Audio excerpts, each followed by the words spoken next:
Buenos días, este grupo conformado por Dylan Romero, Jonathan Vélez, Juan Tuárez y quien les habla, Hitler García, va a proceder a explicarles sobre el actuador neumático rotatorio de cremallera. Buenos días con todos, mi nombre es Jonathan Humberto Vélez Carreño y hoy vamos a profundizar en uno de los componentes fundamentales dentro de la automatización industrial, como lo es el actuador neumático de movimiento giratorio. A diferencia de un motor neumático que gira indefinidamente,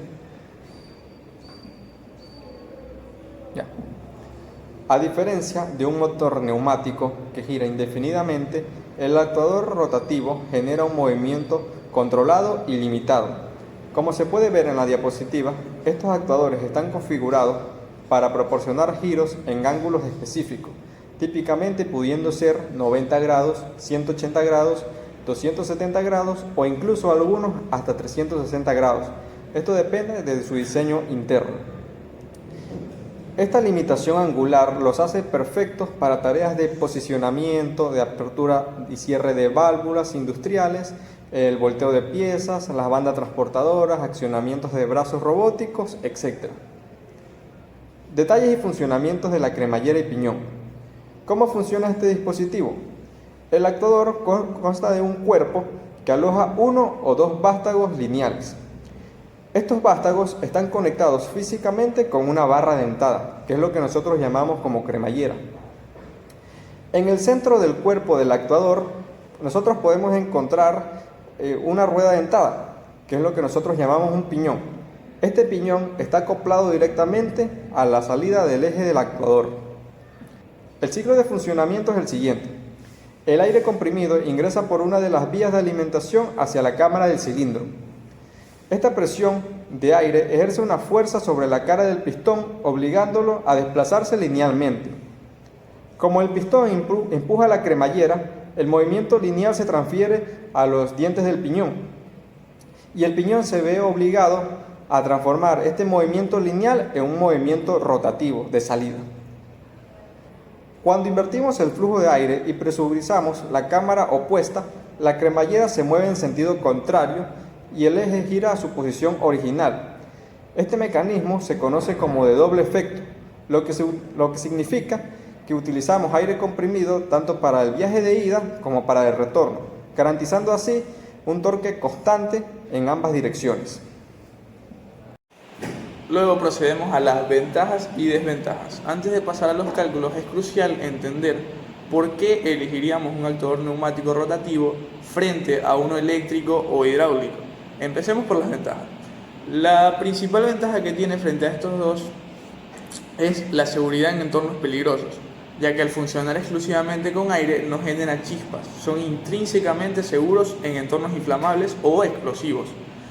La segunda ventaja que tenemos es que la sencillez y mantenimiento. Tienen muy pocas piezas móviles, esto se traduce a una vida útil prolongada y un mantenimiento preventivo económico. Tienen una resistencia a la sobrecarga. Si el actuador se atasca mecánicamente, el aire simplemente se comprime.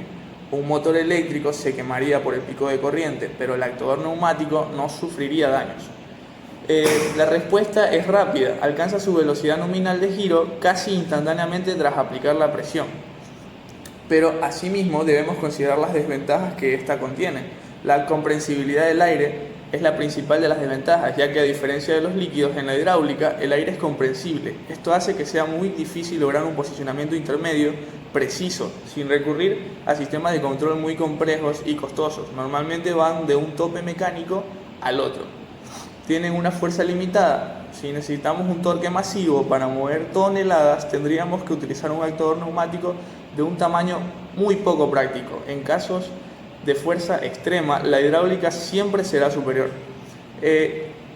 Y la eficiencia energética es nuestra última desventaja que tenemos contemplada, ya que al comprimir el aire requiere mucha energía eléctrica en el compresor, lo que hace que los sistemas neumáticos sean, en términos de eficiencia de red, más costosos de operar a largo plazo. Soy Dylan Romero y he traído esta maqueta para volver tangible lo teórico que ya hemos visto anteriormente. Esto simula a la perfección un actuador rotativo de cremallera. Este sistema Esta estructura ha sido gracias a la impresión 3D, que es una herramienta de prototipado que hoy en día es muy necesaria para momentos de probar mecanismos y llevarlos a una pequeña escala antes de llevarlo a la escala industrial. ¿Okay? Consta de 2 jeringas que son unidas mediante un tubito, ¿ya? La primera jeringa, la que manipulamos, funciona de compresor y es la que va a inyectar el fluido hacia la segunda jeringa. El actuador lineal, tenemos esta parte de aquí, el émbolo de la jeringa, que funciona en conjunto con el vástago. También tenemos aquí un engrane rotativo que está posicionada justo con este eje de metal. Bien, la transmisión mecánica sucede justo aquí entre los dientes, y es que al inyectar presión en la primera jeringa obligamos al émbolo a desplazarse linealmente. Esto empuja la cremallera, la cual arrastra los dientes del piñón y hace rotar el tornillo metálico. Es una representación a escala funcional y visiblemente muy clara de cómo transformamos la presión de un fluido en un trabajo de rotación útil. Soy Juan Torres y yo soy el encargado de explicar los ejercicios didácticos del proyecto. Bien, en principio tenemos que aplicar y tenemos que entender la ley de Pascal. La ley de Pascal afirma lo siguiente, que un fluido en un recipiente en equilibrio hidroestático y sin perturbaciones internas ejerce presiones de igual manera en todas las partes del recipiente, básicamente. Bien, esa es la ley que vamos a usar específicamente para aplicar este ejercicio de aquí. Encontrar la fuerza lineal que ejerce un actuador neumático rotativo y el torque después de la fuerza lineal. Bien, comenzamos. El primer paso para esto es evidentemente hallar el área efectiva. El área efectiva es igual a el área del pistón menos el área del vástago. ¿Ya? Y para esto, obviamente, en un principio hay que calcular, bueno, aquí ya nos dan directamente las áreas, así que podemos directamente reemplazar los puntiámetros. Así que reemplazamos. Área del pistón es 5 metros cuadrados, área del vástago es 2 metros cuadrados, restamos y obtenemos que esto es 3 metros cuadrados. Bien, esta es el área efectiva donde se aplica la fuerza. Ahora, vamos a aplicar la fórmula de la ley de Pascal. Como sabemos que la fuerza es ejercida igual en todas las partes del recipiente, podemos directamente ubicar que la fuerza es igual a presión entre área y la fuerza va a ser igual a esto de aquí. Como está bar, hay que pasarlo a pascales para que no haya ningún problema con el sistema de unidades. Pascales, un bar a pascales es 10 elevado a la 5 pascales. Entonces, tenemos aquí que la presión es básicamente 10 bar, por lo tanto, en pascales es 10 elevado a la 6 pascales. Bien, entonces acá nos queda 10 elevado a la 6 pascales entre el área que hemos calculado, en este caso es 3 metros cuadrados. Calculando esto, nos da lo siguiente: 10 elevado a la 6 entre 10 elevado a la 6 entre 3 nos da exactamente el siguiente área: 333.333. Sí, 333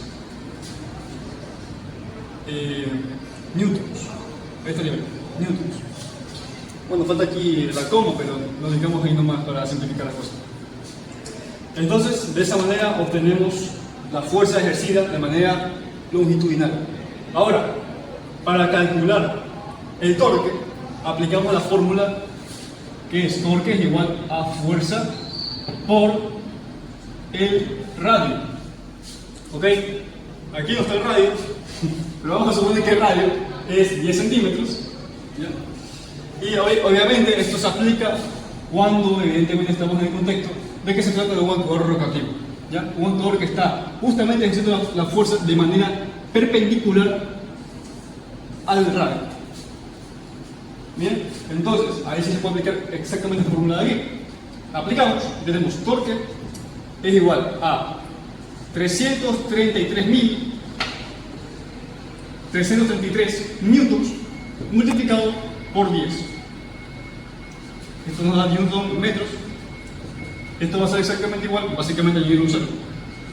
300, bueno, esto ya sería 3 millones.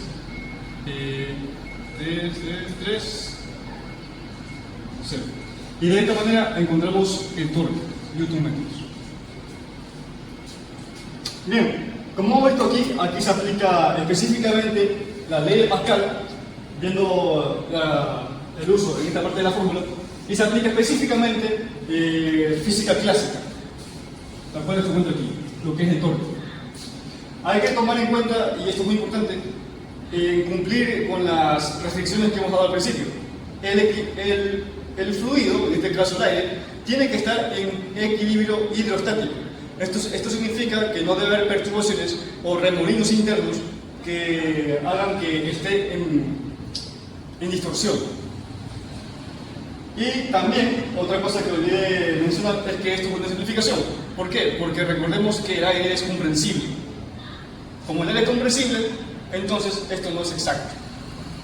A continuación vamos a presentar el segundo ejercicio, el cual consiste en un sistema de cilindro, cremallera y piñón, en el cual el piñón tiene un radio de 1 centímetro. También tenemos un cilindro que tiene un diámetro de 1 centímetro y un flujo de aire a una presión de 2 bares. Primero, para calcular el torque, nosotros debemos conocer lo que es la fuerza. La fuerza es el área por la presión. El área, al ser un cilindro, podemos calcularla de esta manera, y la presión en pascales, nosotros teníamos 2 bares, a pascales serían 200.000 pascales, con el fin de que nos queden en unidades de newton. En este caso nos queda 15.7 newtons. A partir de este valor de la fuerza, simplemente nosotros debemos multiplicarla por lo que es el radio del piñón, y con ello obtendremos lo que es el torque. El torque lo obtenemos en este caso en newtons por metros. Por lo tanto, transformamos este centímetro a metros, lo cual da 0.01 metros, y multiplicamos la fuerza, que vendría a ser lo que ya obtuvimos, por el radio, que vendría a ser 0.01 metros, con lo cual obtenemos 0.157 newton metro, que va a ser el torque que nosotros vamos a tener en el eje que atraviesa este piñón. Gracias.